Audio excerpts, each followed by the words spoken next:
I know there is a lot of mother guilt connected to building a career for many women. I'm not saying for all, but for many. How do you find that balance? Let's like come back to the actual world. How do you Yeah. find that balance as a mom? Um, well, first of all, I don't believe it's about balance, I would Okay. say, because I think I work with a lot of women, and many of them are moms. And I will say this to my clients, who are attempting to find balance in it. And they're attempting to find balance because they feel guilty. And I just rip the band-aid off that and say, well, that's an illusion because you're never going to get balance. Like there's I love. seasons. Yeah. And it's about your vision, your intentions, and what you're willing to commit to. In my experience, I really didn't let mom guilt or ever enter in those early years because I knew that I was being accelerated by a future reality that already existed, that was for my children. They were a massive why for me. They were a massive accelerator.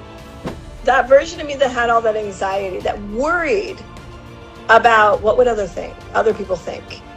I remember having anxiety to walk into the bank because I got like what do they do? Like if your account goes negative and then they charge you like a crazy amount of money and stuff.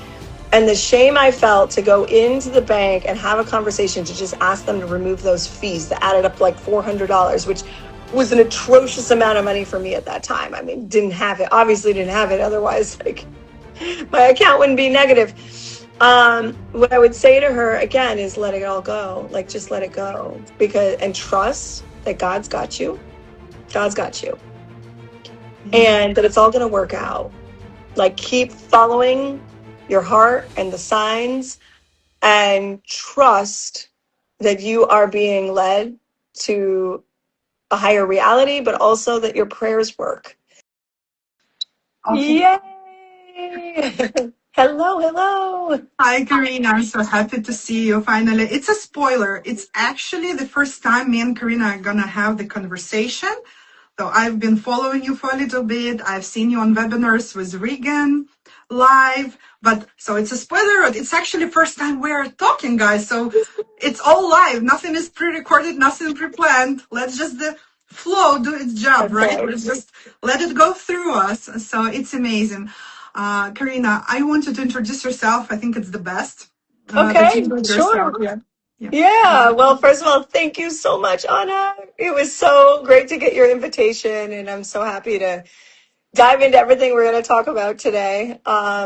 So, for those who don't know me, which I would say probably is most of your audience, today I'm known in the world as a woman who's created a multiple seven-figure business. I help conscious entrepreneurs, feminine entrepreneurs that are really wanting to make the shift from, we could say, the 3D side of business, the 3D side of wealth, and really shift into the new wealth consciousness, and have successful businesses and have amazing lives. And that's what I'm known for in the world. But of course, we'll go into how this was not always what I was doing.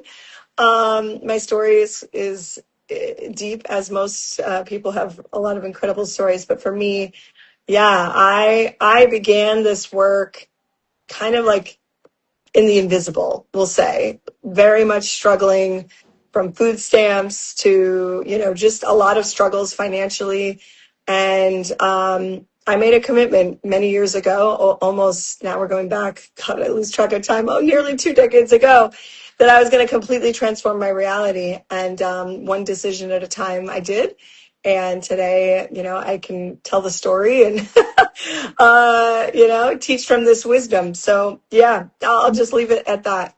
Yeah, so amazing because I feel like you said everyone has a story, and I always joke, well, if you did not have all these hardships, I mean, you will not be able to. I have a story, right? So it's like Yeah. when you're on the other side, as you are already on the other side of all those survival, it looks like, oh, that was fun. I was playing, but I know a lot of people are still in, and I know it's still hard. So that's why I'm doing this live podcast. I'm showing people the transformation, what's Yeah. awaiting for them. So they start seeing this not as struggles. They Yeah. start seeing this as a quest, as puzzle. Okay, what's the next step? What's the next decision? Like you, What is my next decision? Yes, one Yeah. decision at a time. I love it. You know the phrase Yeah. when you said in your story, from food stamps to empire, this resonated so Mhm. much with me, and it will resonate with so many of my audience. Because we came here all, probably, I would say 90% of my following Yeah. Ukrainians who Yeah. escaped war, not planned Yeah. immigration, not, no, many Yeah. people didn't have savings. Many of them were getting food stamps at the beginning. I was getting food stamps. So it's a Uh, crazy synchronicity. we're in the food stamp family. Yay! So when we just came to States, as part of the program, we Yeah. were offered food stamps, and we were using that, and I was so scared. Oh my God, Mm. if what I'm gonna eat if there is no food stamp. And a lot of people are stuck in there. Still. So Yeah. I want you to really, let's dive a little bit into that era when you were in Sure. food stamp. What was this moment when you said, you know what? Done. No more. Yeah. Yeah. It was a moment. It was a very clear moment. I think the first thing to speak about, because I had a lot of shame about it, and I think that a lot of people carry shame about it. I wanted to hide it. Even now, I think, God, people who knew me when I was growing up, they never would have thought that about me. I was valedictorian in my high school class, which is like the head of the class, the smartest one in my class, the highest GPA. I went to Yale University. Wow. Like, this is my background. I worked for the United Nations. I was doing incredible, like, humanitarian work all around the world.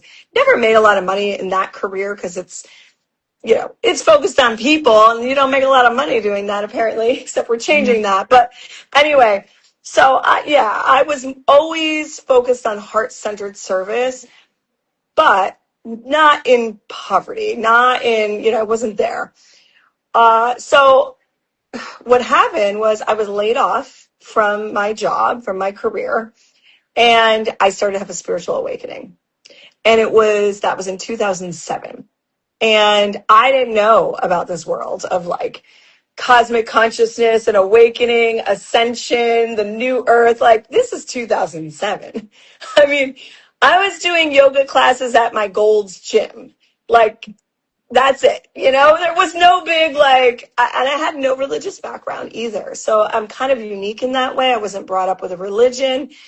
So to find myself without a job, I attempted to get new jobs following my career, thinking, here I am, highly educated, highly experienced, and I couldn't get another job in 2007. Like, it was like every door was just shut. Every attempt I made, it wouldn't budge, it wouldn't move. And of course, that's a sign. I didn't know that then, but that's what led to the financial distress for years and years. Eventually, it didn't take long. My awakening happened fast. I would go to these yoga classes and lay in shavasana on my mat at the end, and I'd start having visions and messages coming to me about like what I was really here to do.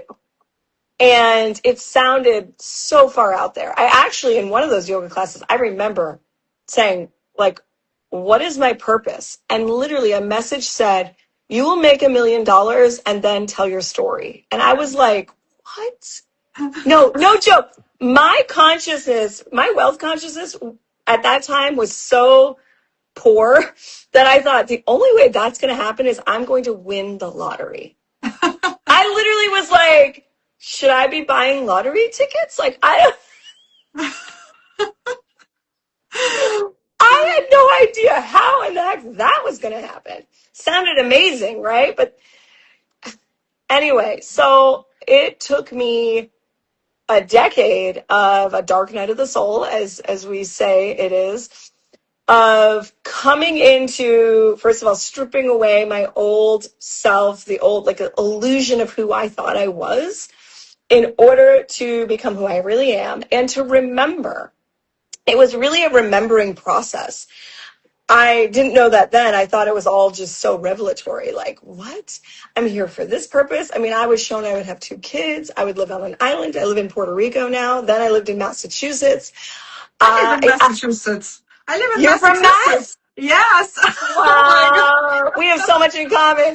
Yes. Oh my God. Exactly. Yes. Yes, I'm from Western Massachusetts, the western part of the state, though when all this was going down, for a large part of it, I was in the Boston area because I had a job in Jamaica Plains. That was my last career job was in Jamaica Okay, Plains. that's Yeah. amazing. Yeah, I'm yeah. not so far from Jamaica. I'm in Dedham, so it's like Oh my gosh. That's I'm wild. so excited. I'm so excited what's gonna be uncovering here right now because it's Yeah. like too many A synchronicities to lot of just ignore, synchronicities. right? So Yeah. amazing. I love the phrase remembering because I Yeah. want to really bring this to people. First of all, if you're watching, you're in struggles, in your financial struggles, focus less on the struggles and start remembering why you're here as you did. Yeah. And many people they don't know it. And since Creatorland is all about giving quests and tips in the quest, like Yeah. that's where you look for the key, the next level. So the key is the next level is remembering. I really want to talk more about it. Like what does it mean for you? Yeah. Remembering process. Yeah. Well, it gets pretty out there. It gets pretty out there. So I'll do my best to explain. I mean, I see that we are living our lives backwards, meaning everything is already done. Okay. We might call it destiny. There is a destined blueprint, template, path for us. And that can give you great peace if you embrace that because we're moving through 3D time and space in a appearingly linear way, but that's an illusion. We are actually moment by moment just in space, like we're in the space of who we are, the space of this hologram. We exist in a hologram. And in that, we keep meeting aspects of ourselves. And if we choose to awaken in the experience, right? Like as if this is like a, computer game, a video game. If we choose to awaken, it's like, I choose to awaken. Yes, next level, I choose to awaken. And you're going to meet with a new version of yourself who's going to let you know, oh, this is what you do next. Well, how does that new version know? Well, she knows, he knows, because, well, it's already happened. And we are moving through these experiences to remember, what do I do in this moment? What do I do next? So because we were talking about the early stages of my awakening, that was the intensity I was moving through then. It was this, I would get a vision. I would have a dream. I would have deja vu, synchronicities, right? Like we're having. So we know each other already. We're just meeting, right? We're just meeting for the first time. We're remembering in this 3D that we know each other, but our higher level beings already arranged this. Exactly. Which exists outside of time. Yeah. So if you embrace that you're remembering your life, it means that you will always have clarity and certainty about what's next. And it's a matter of shifting your focus, tuning your consciousness to feel it, see it, hear it, and notice the patterns. Because when you start noticing the patterns, then you can know, this is the direction. In those early stages of awakening, it was like the angel numbers, that's what I would call them then. It was like so many repeating numbers, like all the time. And I'm like, what does it mean? And so I got really good at understanding angel numbers and numerology. But that's what actually encodes our universe. It's mathematical. And this is where we come into, coherence and, resonance. And we can start to see things accelerate as we begin to remember. Okay, I'll stop there to see if you have more questions. I just want to there's so much. whoever is watching us, I know some people are gonna watch and they will like hear us. I remember I used to watch like one podcast. I know with every essence that it is so something really important. And I'm like, I'm trying to get it and I wasn't getting it. So I really want to translate again to people who will watch us and record in the concept of remembering and the shift that has completely changed the way I move and everything for you, for everyone. They will understand it more. It's like what happened to me. I was trying to learn to be a coach. I was trying to learn to learn dancing, for example, or start to learn, right? And it seems so hard to learn something completely new. You need to put a lot of effort and practice. This is the 3D way. And then just yesterday, I was at my dance class. It's all so aligned. And I'm feeling my body's dancing a bit better. And I was surprised because this was a new dance. This was like new pattern. And I was like, oh, so I am a dancer. I know all of it. And I'm remembering. You are. Keyword, like, you are a dancer. Yes. And I said, you know what? I'm no longer learning how to dance. I'm remembering how to dance. And immediately the body, and what actually happened, and even take the science, if we forget about the codes and hologram. Take the science. We have everything in our brain. We have so much information in the subconscious. Brain is directing the music, right? But the That's right. mind's controller, the controller that we have saying, we don't know it. We need to learn it. So the controller is making the path difficult. I just want to translate to people. No, it's Try good. to learn something, Don't Versus learn remember anything. it. Just Yeah, remove the control of your mind. And this concept, I love it. I love how you put it it. is. I mean, Remember. look, here's how I used it in business, and I still do. Like, I would ask myself, what do I do here? Is remembering it, like, versus learning it or trying or efforting something, which is old school business. This idea that I'm going to learn something, I got to figure it out, I've got to get tactical about it and strategic about it.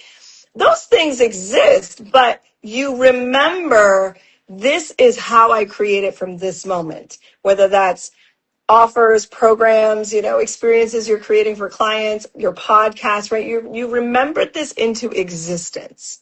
Yeah. And that makes everything a lot more effortless, because it's not chance and it's not as risky as your mind is going to make things up to be. Because how could it be risky if you've already done it? If it's already actually like there, it exists in the quantum field. You were just bringing it into your remembrance. And when you align yourself in the action taking from the, being of you saying, okay, no, this is who I am now, then it speeds it up.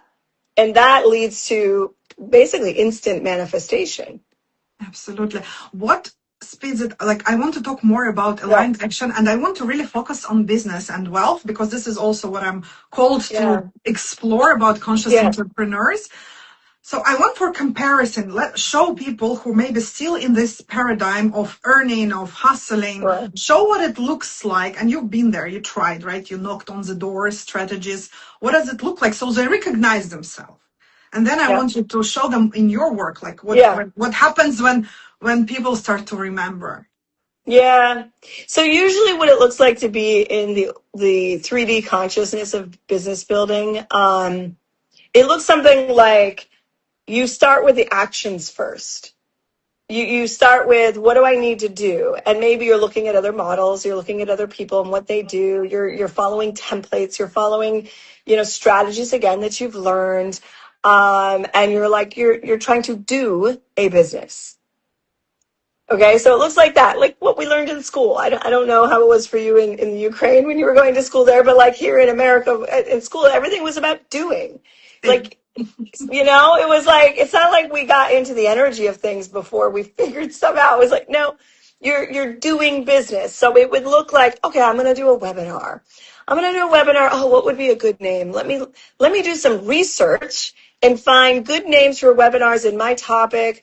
You would analyze it. There's things called like headline marketing analyzer. You might go there and go, is this a good score for a headline for a webinar? So it's very tactical. It's very much in the mind. It's like you're trying to engineer a business and engineer success and engineer money, which is completely separate from who you actually are. You're separating yourself from the business. And right then and there, you're losing power because your energy can't be in it. Now you're trying to create this thing, right? You're like building this thing, engineering it, and you're leaking energy because of it. And now you're trying to push it into existence with very little energy behind it. Look, it can work. It can work. I've seen it done. You can do it, but it's going to cause burnout, stress, exhaustion, a lot of anxiety, because is it going to work? And it better work because I put so much money into this. And then there's this gripping. And so emotionally, mentally, there's a lot of stress involved. So that's like the old form of business. Bye-bye. Bye-bye. Bye-bye. Right? Bye-bye. Business built as being, I'm going to call it, right? I call it living light, like the living light of business. The living light of business is, first we begin with your light. You literally begin with the light within you, the light within your heart, the light field that you are. And often you don't do anything about a business for a while. I mean, when I look back and realize that the path I was following was very precise, I tried some things for a business for those 10 years that I was losing my old self and stepping into a new self. But really, for 10 years, I was working on my light body, which was getting activated. I was working on my frequency. I was working on like many, many versions of me on a multi-dimensional level coming into this reality. That took 10 years. Now, I'm not saying it's going to take 10 years because now there's people like you and I that help people collapse time. But for 10 years, I was doing the work that would become a multi-seven-figure reality. And that's what leads to time collapse, but that's also the difference, is you start working on the spiritual level, the spiritual being of you, remembering. From there, you will know what to do, and the actions become effortless. It's intuitive, we could use that language, but you just simply have the confidence, like, oh, I know exactly what to put out in the world, rather than trying to engineer something to make it work.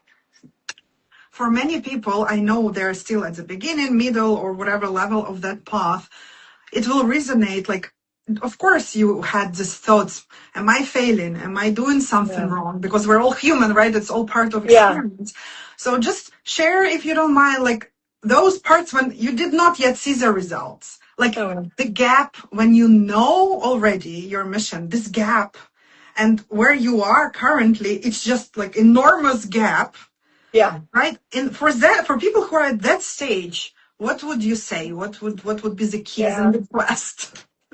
I mean, obviously, it would depend a bit on each person's situation. But what I can say is, if I could speak to the version of me then, like what I would tell her, you know, I would tell her, first of all, that you are exactly where you're meant to be. You're exactly where you're meant to be in the process. Like you're right where you need to be, and nothing is out of place. Nothing is out of place. In fact, all the external conditions that you're judging, resisting, criticizing, like being on food stamps, feeling like there's no movement forward, the fear, the anxiety. I had a lot of anxiety during that stage. Like, I mean, a lot of financial things were going down. I couldn't pay my credit cards. I couldn't pay my student loan. Oh, I'm losing the sound. I don't know if you can. Sorry, I'm back. Okay, I'm back. Yeah. I had to let a lot of things go, is what I was saying. And so it caused, meaning like I couldn't pay my credit cards. I couldn't pay my, student loans. Oh. Okay. There we go. You're back. Yeah. Yeah, I'm back. So that version of me that had all that anxiety, that worried about what would other people think. I remember having anxiety to walk into the bank because I got like, what do they do? Like if your account goes negative and then they charge you like a crazy amount of money and stuff. And the shame I felt to go into the bank and have a conversation to just ask them to remove those fees that added up to like $400, which was an atrocious amount of money for me at that time. I mean, obviously didn't have it. Otherwise, like my account wouldn't be negative. What I would say to her again is let it all go. Like just let it go, and trust that God's got you. God's got you. And that it's all going to work out. Like keep following your heart and the signs, and trust that you are being led to a higher reality, but also that your prayers work. Because I prayed a lot then. That whole period for me deepened my connection to God. It deepened my faith. And that was all in divine order. That was needed. And so that's what I would say. Like, it's all necessary. Don't wish any of it away. And going back, seeing all the path, would you choose the easy way, like let's win the lottery? Or you would choose to be who you are now for this experience? Yes, of course I would choose. Yeah, of course I choose the hard way, and I still do today. It's not like it's all roses and sunshine, like you make a breakthrough like I did. And that was the longest one that took, 10 plus years to have the manifestation in the 3D world of a complete shift in my financial reality, my business booming and all of that, and living here in Puerto Rico and just all those pieces. But it built me to know that when challenges come today, because they continue to come, because I continue to stretch into the next future and the next future self, that there's a process. And it literally is a a very precisely designed process. And because of that, like, you can't get out of it. So there's that. It's sort of like it's fruitless to even try to. It's molding you. It's shaping you to embody who you need to be for the reality you're wanting. So yeah, no way would I have changed anything, nor could I have. Yeah, I love that you said that you cannot get out of it. And I really want to highlight this. You cannot get out. Guys, you cannot. Like, you entered this game, you entered here, and there is no way out unless to live through the experience. I compare it to what you call it, the American rides, what you call roller coasters. I compare it, but you're like, you are safe, you're fixed, you're not gonna fall, you're not gonna die, but it can be so scary. You're right, but exciting. And once you did it, you're like, wow, did I just do that scary thing? Wow, it's so amazing, because this resonates with me that you cannot get out. So yeah, just this, as you say, let go, trust the process, keep walking, keep doing. When did you feel things started like speeding up for you? What was the shift? Like, there's definitely one moment that shifts you, and then after that, it just speeds up so much faster for you. So what was it? Spill the beans. Spill the beans. Yeah. I mean, I will say there were precursors to the shift. I never answered you about, choosing to not renew food stamps. That was a powerful moment. I told my husband, he was calling to like renew them over the phone, and I said, this will be the last time. And it was like every 6 months you had to renew. So I said, no, we're done. Like, I made that decision for us. And that right there was a speed up. It didn't happen immediately, but it was like this decision, this line in the sand that I chose for myself and chose for us. And then what I will say is, and maybe it was connected to that decision, I don't know, but I found out I was pregnant with my second child, and that really became a massive speed up. We were living at my in-laws' house in Massachusetts, in Western Mass, no money, like just trying to figure everything out. My daughter was not even 1 yet, and I find out I'm pregnant, and I was like, this is about the worst timing ever. And look, again, life is happening for you. There was this amazing synchronicity about him. He was conceived the night before Easter, and his due date was Christmas. It was like, what is happening, right? So while life on the outside looked very limited and like, what's the plan here, God? I have no idea how we get through this.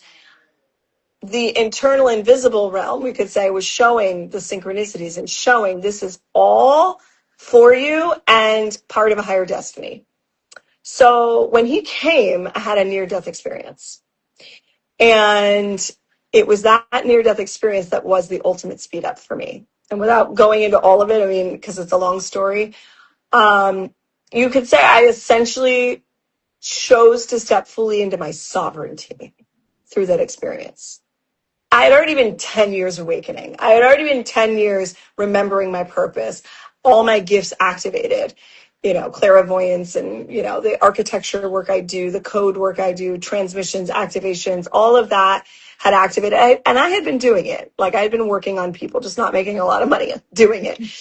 But then when he came, I released my life. I had this experience where I was taken into the center of the universe, you could call it, the center of the heart, like the cosmic heart of God. And I had this great peace. And I saw a parallel reality of my husband raising our kids.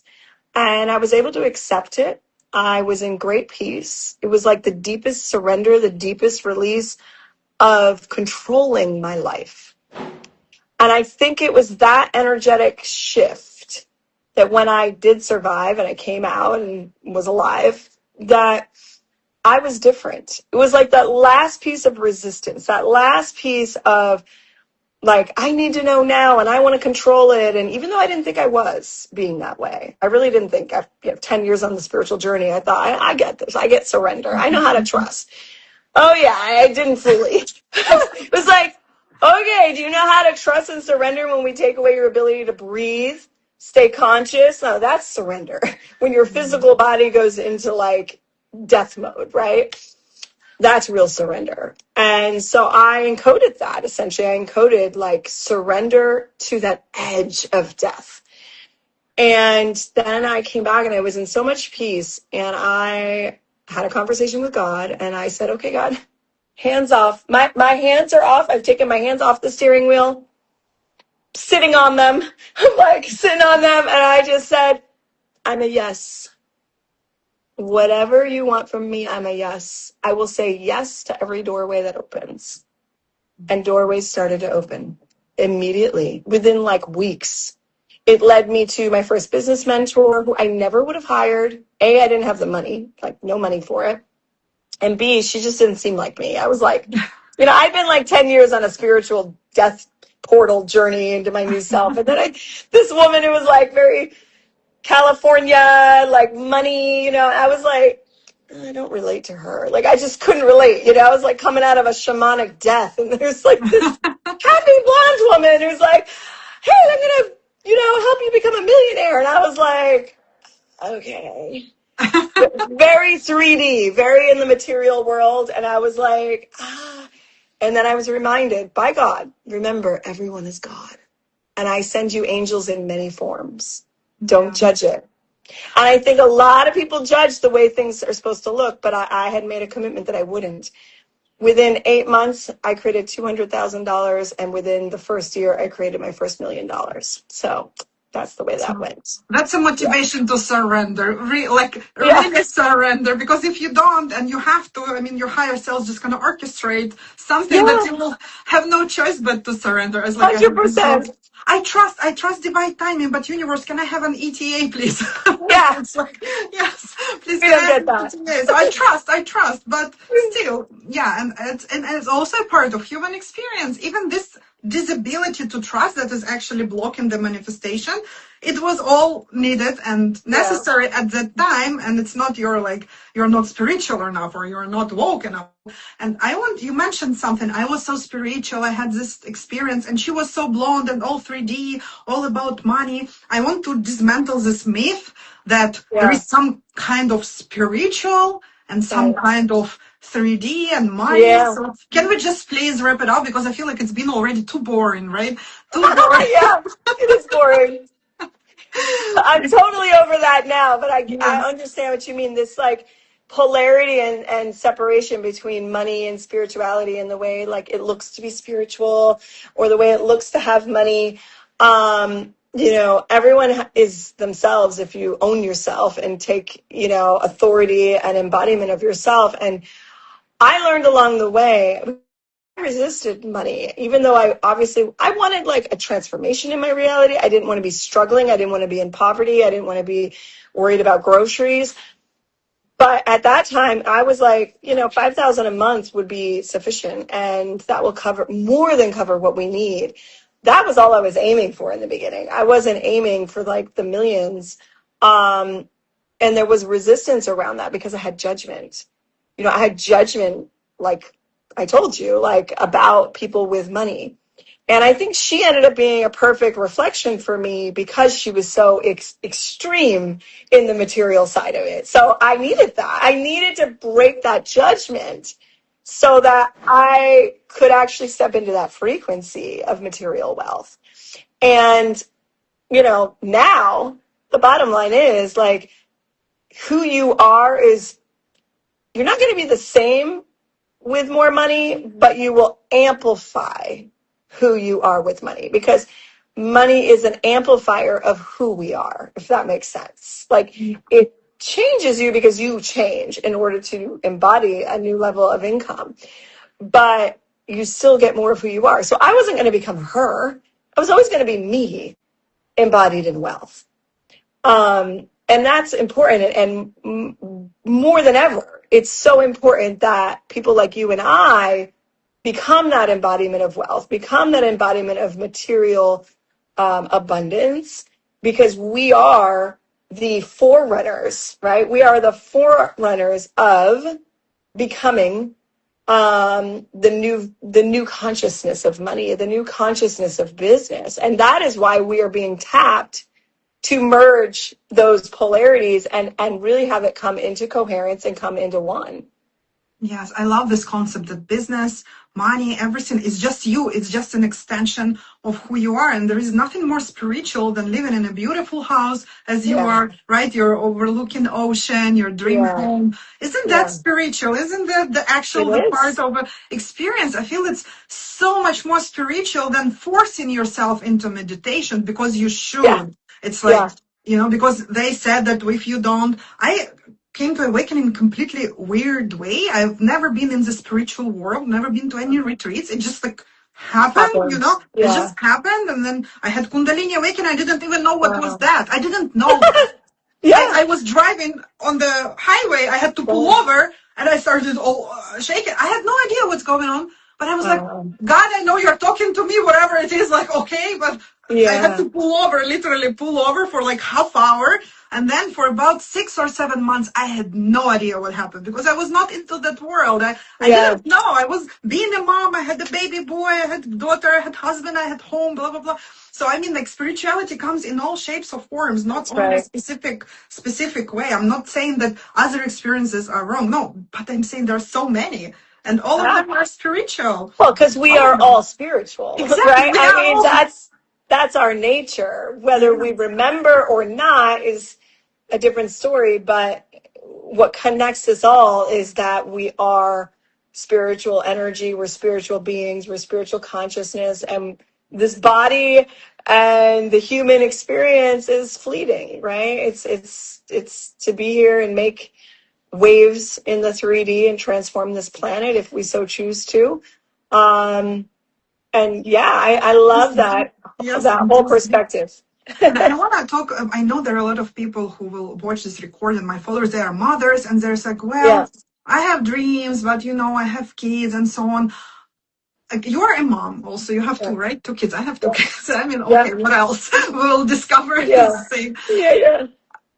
I know there is a lot of mother guilt connected to building a career for many women. I'm not saying for all, but for many, it's like kind Mhm. of extremes. They choose to, okay, no, I'm not gonna move completely. I'm dedicated Yeah, fully to my kids. Or a lot of women, they're completely okay, just career and let yeah. the kids.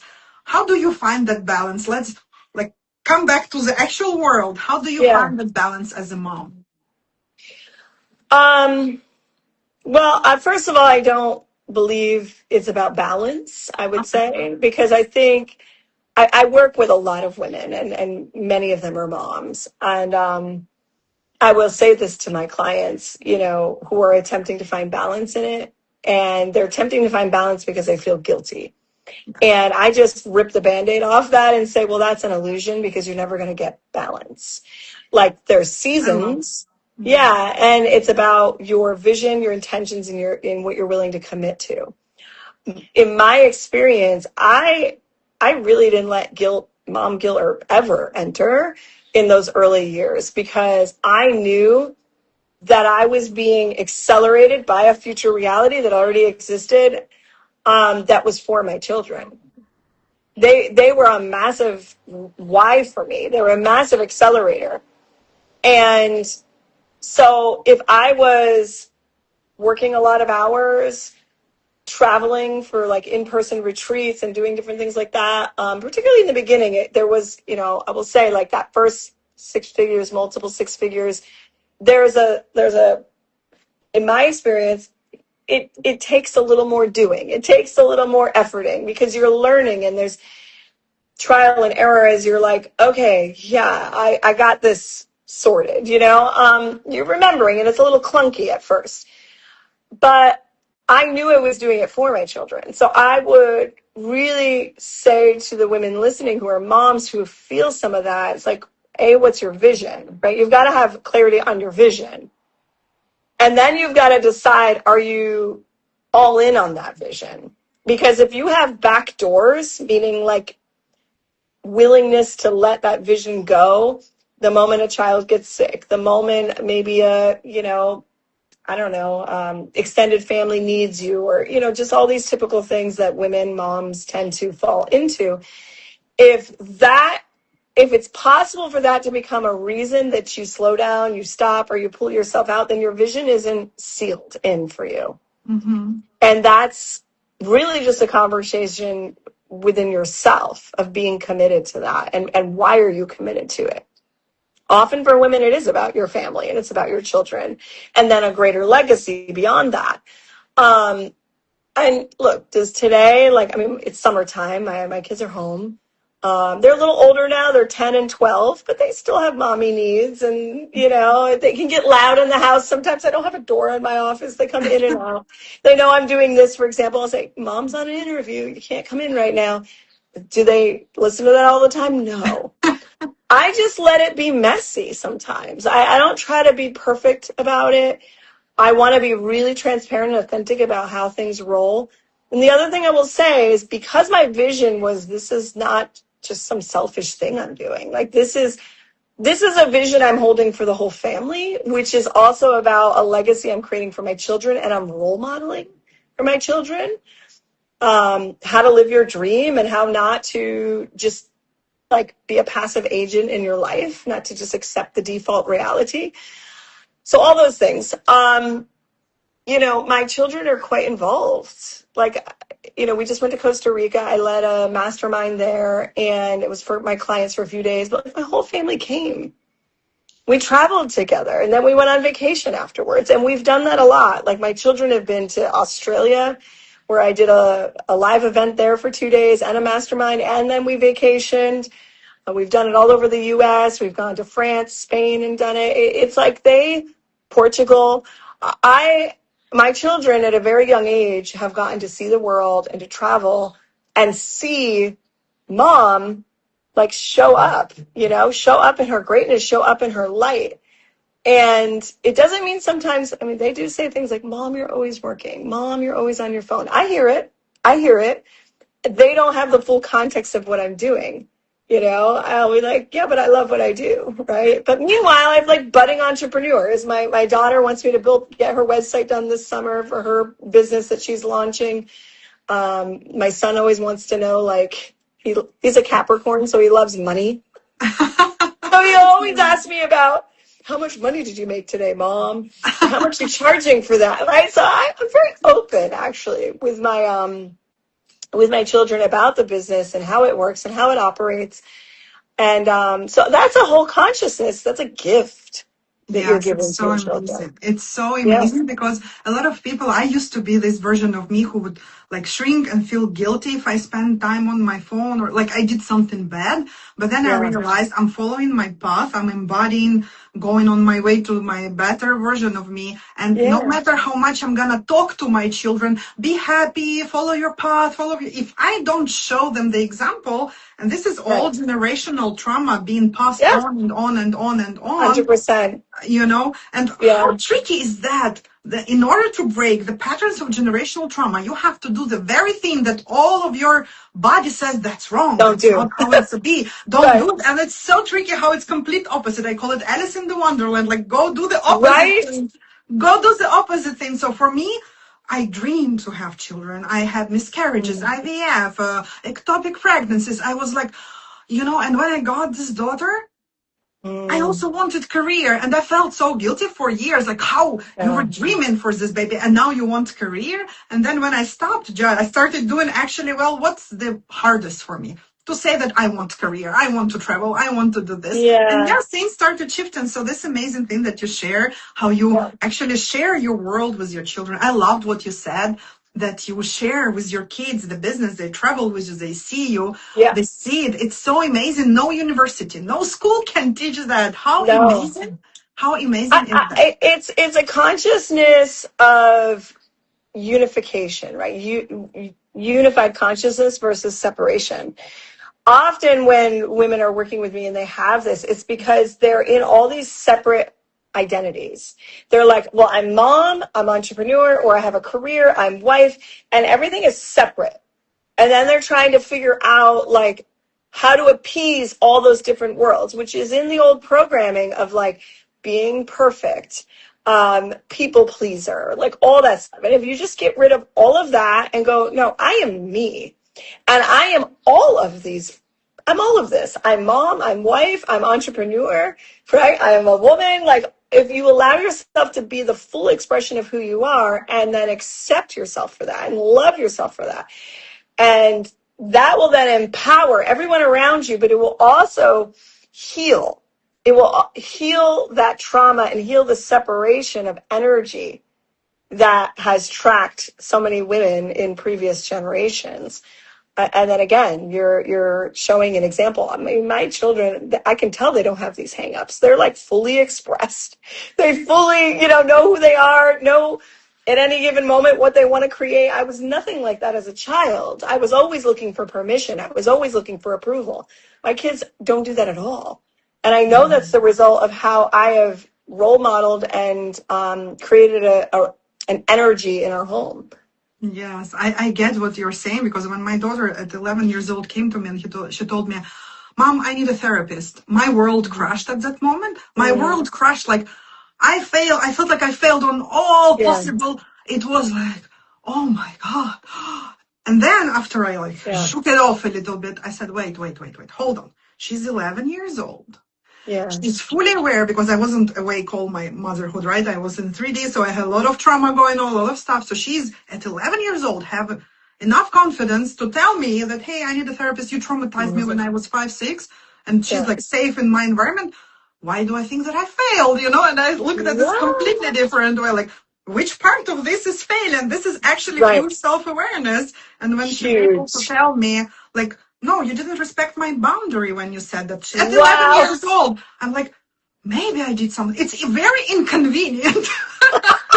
Let's just be honest. You have to actually respect this human being. You have to, deal with it. You cannot just do like what our parents, I don't know about all, but what parents did, like shut up and do. But I mean, wow, maybe I did something right in this life. So you did. Yeah. So that's that's a highly intuitive, highly self-led, sovereign, responsible decision. And then the fact that she felt comfortable to come to you and say, here's what I need.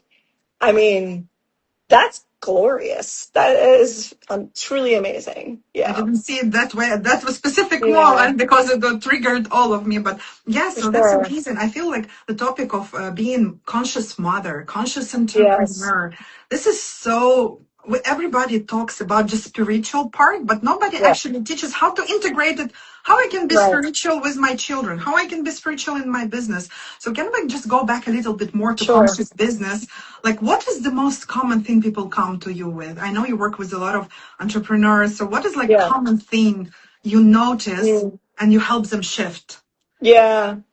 I mean, people come to me when they are about to accelerate and expand, and they want to make sense of it, right? So they know they're on the edge of a shift of reality, a shift of income, a shift in purpose, gifts. Like, basically, they're getting that.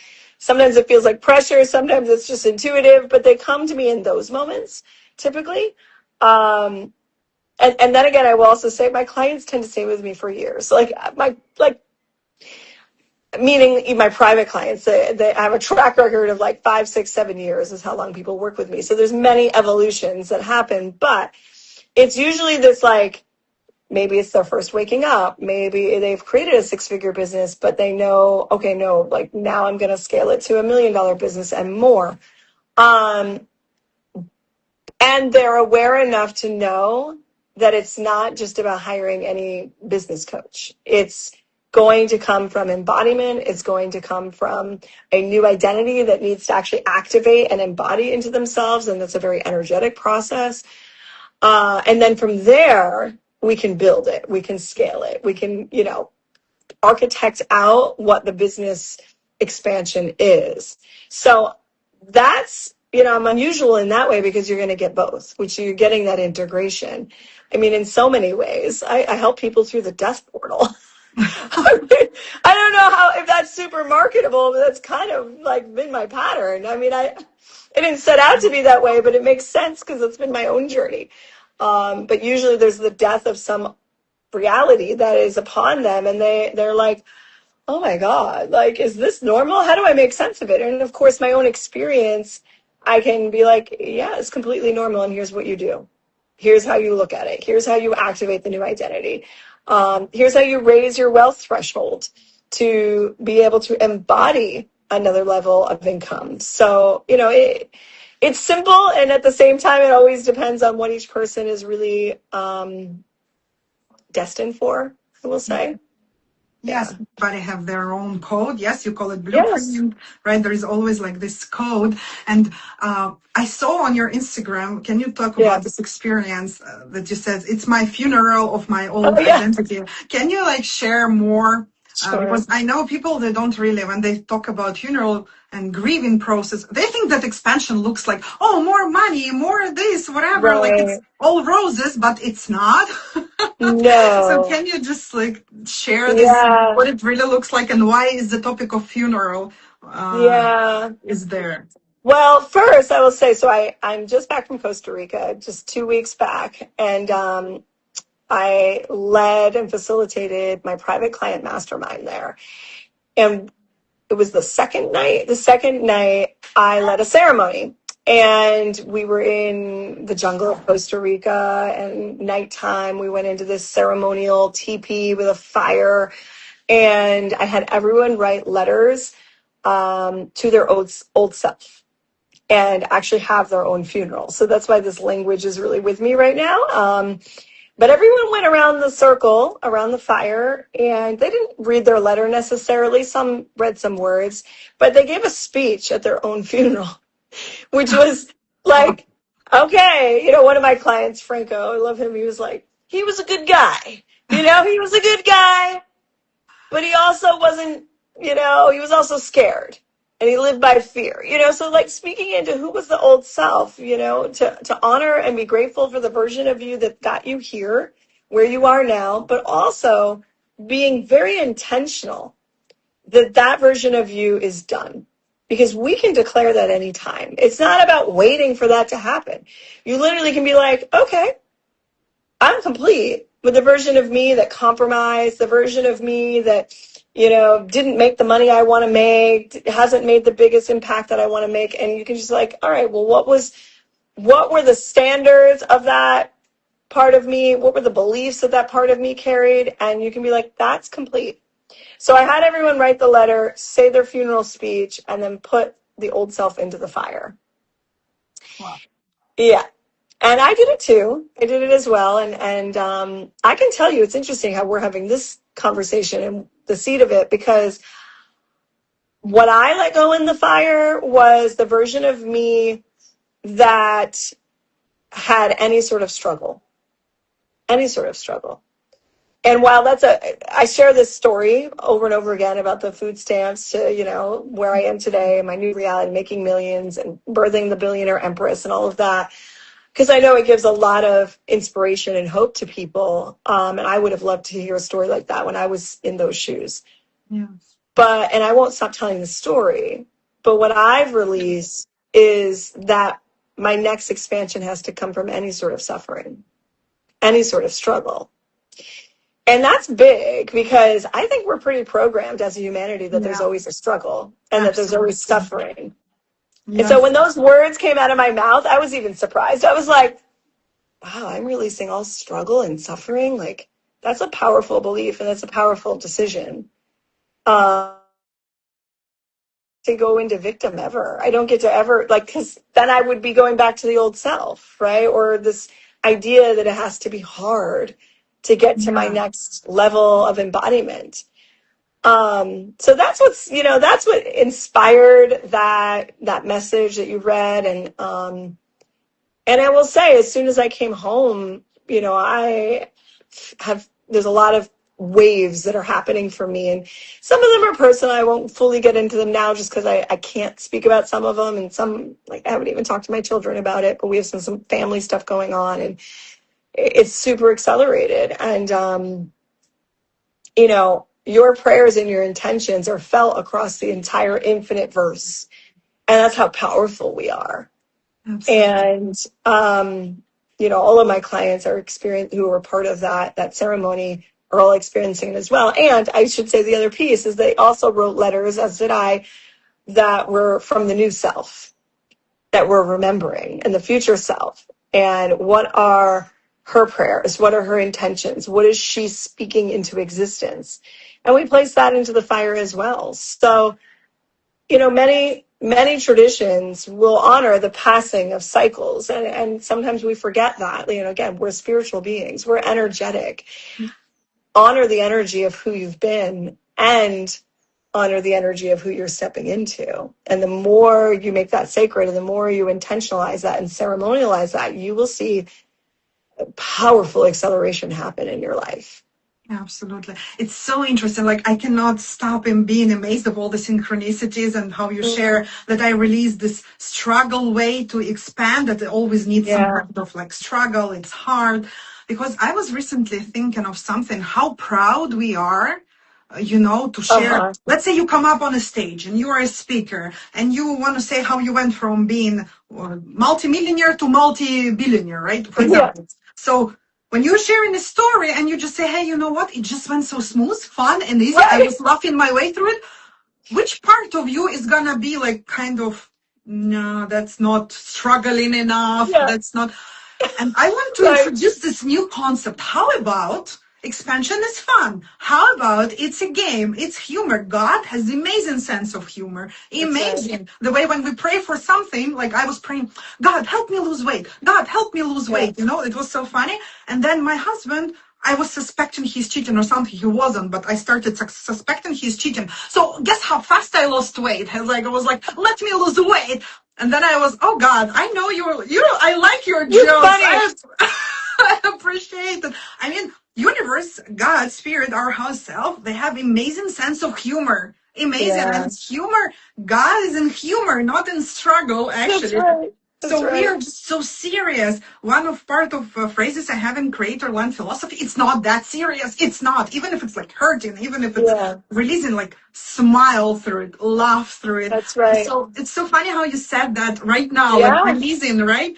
Let's release all the struggle and let's be proud for the and think about the consciousness shift that creates on the planet, because we're very addicted to the struggle as a humanity, and we're very addicted to the drama of things. Because, like you said, sharing that story of someone getting up on stage, like people would be like, okay. Not struggled enough. No. Like, where's the drama? Where's the... But like that energy also is what creates so much intensity and polarity on the planet. And like, we are actually graduating to a new frequency where our new set point is joy, is love. And from there isn't struggle, but we get more creative. We access even higher levels, we'll say, of our intelligence, of our consciousness, when we are no longer at a set point that is in struggle, or that there has to be some cost to expansion. But instead, no, there's never a cost. There's never a cost. Expansion is the set point. Evolution is the set point. Abundance is the set point. Overflow is the set point. Joy is my set point. And then it just gets better and better and better. And that is, that's heaven on earth. And that's the frequency shift that we're in right now. Yes, I really, I love this joy. Like, if we're playing the game, what do you need to play the game? You need a joystick, right? So it's joy and stick. So far, we've been very good with the stick. Can we please start the joy? Joy is amazing. When you are curious, when you are excited, when you are in joy, things go easy in the flow, when you are like in love with your life. And I want to wish everybody to have this, even when it's expansion, even if it's hard, even if you're on food stamps, laugh at yourself. I mean, smile, right? Like, go back and smile at yourself. Oh, poor you. You're afraid to release the $300, not to get 3 million. Well, okay. Let's wait. Okay. I mean, that's so amazing, Corrina. I'm so grateful that you answered my DM and we made this. And it was so, as you said, remembering, obviously. So I know we will be meeting probably soon somewhere. I don't know where, but it's so fun, right? No, where in Massachusetts do you live? What city do you live in? In Dedham. You're in Dedham, okay. Yeah. So anyway, it's like, it's so amazing. I'm from Ukraine, you're from America, but so many synchronicities. I'm so grateful. So if we're wrapping it up and we're talking about whatever you want to say to all those old versions still stuck on the survival, let's just show them the other side and whatever you want to share to read this up.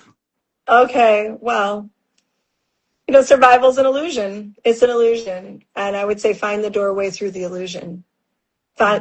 That's the game, right? Like that's the stage you're at with the joystick. Like there's a secret door through and you'll find it as soon as you're ready to release survival and no longer have that be a part of your experience. Yes, I love it. I Yeah. went to Quest Room. I just have to share it right now Okay. with my daughter. Went to Quest Room, and it Yeah. was like a jail, and it was so symbolic. It was a jail. We had to break free from jail, and Yeah. then the hostess is telling us, "But just so you know, this door is always open."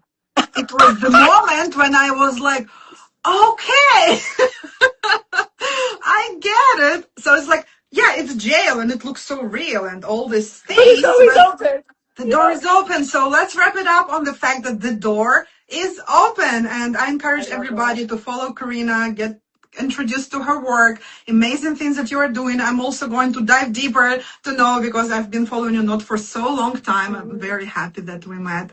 And I can't Oh, wait to see the new earth, which is already yes, here, to that's right. experience it. Oh, Amazing. Thank you so thank much. you, Anna. Thank you. Really, this was a joy. Thank you. Thank you. Bye bye, everyone. Thank Bye. Bye you. bye.